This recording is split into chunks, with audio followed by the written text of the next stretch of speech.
خدا را رشتہ کرنے سے پہلے اگلے انسان کو پرکھیں، اس کا کردار، چال ڈھال سب کچھ معلوم کریں۔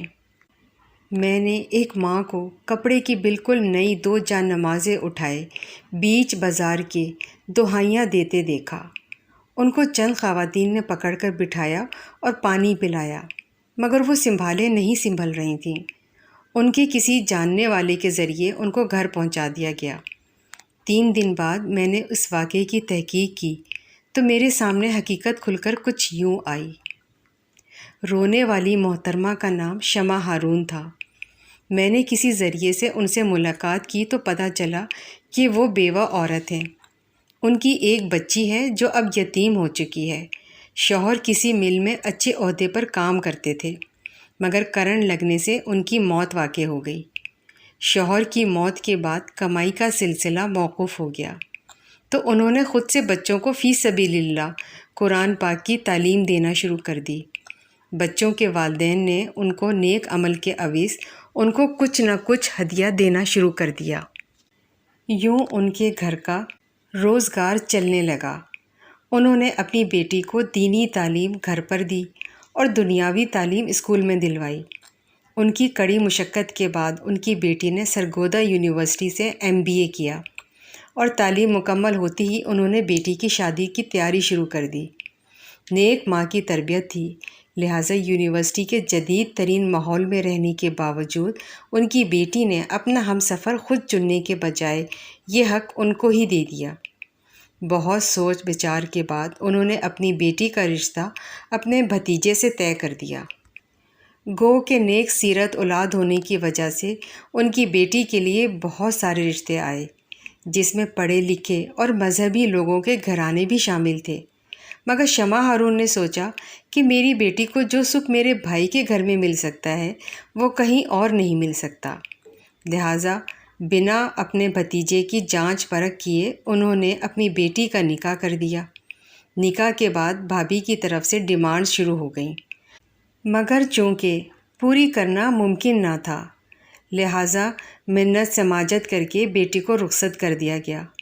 شادی اور ولیمہ گزر گیا، مگر شادی کے 1 ماہ بعد ہی ان کی بیٹی کو تشدد کا نشانہ بنا کر گھر بھیج دیا گیا اور الزام یہ لگا دیا کہ گھر میں ہوٹل والوں کو ولیمہ کے پیسے دینے کے لیے جو رقم پڑی تھی وہ دلہن نے چرا لی ہے۔ شمع ہارون اور ان کی بیٹی نے لاکھ صفائیاں دیں، مگر ان کا یقین کس نے کرنا تھا؟ یوں وہ چور ہی سمجھی جاتی رہیں۔ شمع ہارون کے بھائی نے بھی اپنی فیملی کو ہی اس معاملے میں سپورٹ کرنا شروع کر دیا اور ان کو مشورہ دیا کہ دلہن کو یہاں لاؤ، اپنے گھر میں لانے کے بعد اسے مجبور کرو کہ ولیمہ کے پیسے اپنی ماں سے لے کر دے۔ یوں ان کے بھائی نے چال چلتے ہوئے صلح صفائی کروائی اور دلہن کو گھر لے جانے کا کہا۔ دلہن نے جاتے ہوئے اپنی ماں سے کہا، امی جان، میری جان نماز نہیں مل رہی جس پر میں یونیورسٹی میں نماز ادا کرتی تھی، وہ ڈھونڈ کر ضرور پہنچا دینا، مجھے اس جان نماز پر نماز ادا کر کے زیادہ سکون ملتا ہے۔ اور خود ماموں کے ساتھ اپنے سسرال آ گئی۔ گھر آنے کے تیسرے ہی دن دلہن کے ماموں نے اپنی سگی بھانجی کو پیسے چوری کے الزام میں جان سے مارنے کی دھمکی دی۔ بصورت دیگر ماں سے ولیمے کا سارا خرچ لے کر دینے کا کہا۔ دلہن نے ماں سے پیسے لے کر دینے سے انکار کر دیا۔ انکار سنتے ہی اس کے شوہر نے، جو رشتے میں اس کا ماموں زاد بھی تھا، چھرے کے وار کر کے اسے جان سے مار دیا۔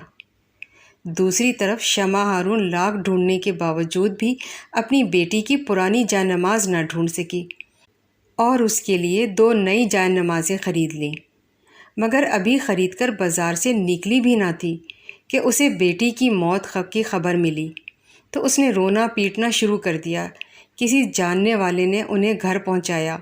بعد ازاں وہی جان نماز واپس کر کے کچھ پیسے اور ڈال کر اس دکان سے انہوں نے اپنی بیٹی کا کفن خریدا۔ یہ محلے کی تاریخ میں پہلا جنازہ تھا، جس کے بعد نہ یہ اعلان ہوا تھا کہ لوگ کھانا کھا کر جائیں، نہ ہی یہ اعلان ہوا تھا کہ کسی نے لین دین کرنا ہو تو مرحومہ کی ماں سے رابطہ کر لے، کیونکہ ماں کے پاس تو کچھ تھا ہی نہیں۔ موت کے دوسرے اور تیسرے دن آنے والے مہمانوں کے لیے کھانا محلے والوں کی طرف سے چندہ جمع کر کے بنایا گیا، تو اس پر بھی شمع ہارون کے ظالم بھائی نے لہجے میں فرونیت لاتے ہوئے کہا تھا کہ جتنا خرچہ اس کی موت اور جنازے پہ کیا ہے، اتنا خرچہ اس کے ولیمے پر کر دیتی تو آج وہ زندہ ہوتی۔ لاکھ کوششوں کے باوجود بھی شمع ہارون اپنی بیٹی کے قتل کو قتل ثابت نہ کر سکی اور اسے خودکشی قرار دے کر پولیس نے کیس بند کر دیا۔ اب وہ روز محشر اللہ کی عدالت میں فیصلہ ہوگا اور اللہ تعالیٰ تو پورا انصاف کریں گے۔